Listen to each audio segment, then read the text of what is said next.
Good morning, তোমরা সবাই কেমন আছো? আমি খুব ভালো আছি। মাঝে আবার অনেকটা গ্যাপ পড়ে গেছিলো, আবার শুরু করলাম। আজকে হচ্ছে 4 তারিখ, আমি আজকে বসে ভয়েস ওভার দিচ্ছি, কিন্তু ভিডিওটা হচ্ছে 1 তারিখের। তো দেখো, সকালবেলায় ঘুম থেকে উঠে আগে তাড়াতাড়ি করে রেডি হয়ে নিলাম। 8:30টায় ট্রেন ছিল, বাড়ি থেকে বেরিয়েছি 7:30 নাগাদ, যত সম্ভব উঠেছি ঘুম থেকে ওই 6:45টার দিকে। দেখো, তোমাদের সবার আগে দেখালাম আমার ছোটোবেলার স্কুল। স্কুলে আমি পড়তাম ছোটোবেলায়, তারপরে দেখালাম তার পাশের মাঠে ফাংশন হচ্ছে। তারপর আমাদের মধ্যমগ্রামে বিখ্যাত রুচিরাজ, এখানে খুব ভালো নানপুরি বানায়, অনেক ভিড় হয় যখন খোলা থাকে, আজ অবশ্য বন্ধ ছিল।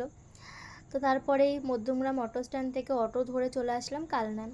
সকালে একটা ট্রেনই যায় কাটোয়ার দিকে, আর বিকালে একটা ট্রেনই আসে শিয়ালদার দিকে। তো না হলে 3টে ট্রেন পাল্টে যেতে হয় এমনি সময় গেলে। এক ট্রেন হচ্ছে সকালে একটা, আর ওদিক থেকে আসলে বিকালে একটা। তো তারপরেই দেখো, কালনায় গিয়ে স্টেশনে নেমে কিছুক্ষণ দাঁড়ানোর পর দেখি ওরা দুজন নিতে এসছে, তুতুন আর একটা ভাই।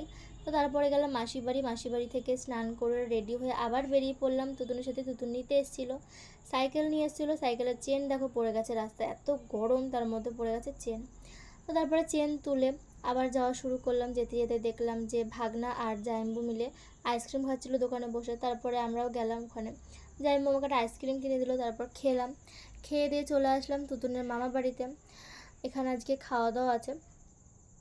দেখো, সবাইকে দেখাচ্ছি, এটা আমার দিদি, তারপরে ছিল ভাই, একটা দাদা, তুতুন, একটা বুনু, ওদিকে ছিল মামি আর একটা দিদি, অনেকে ছিল।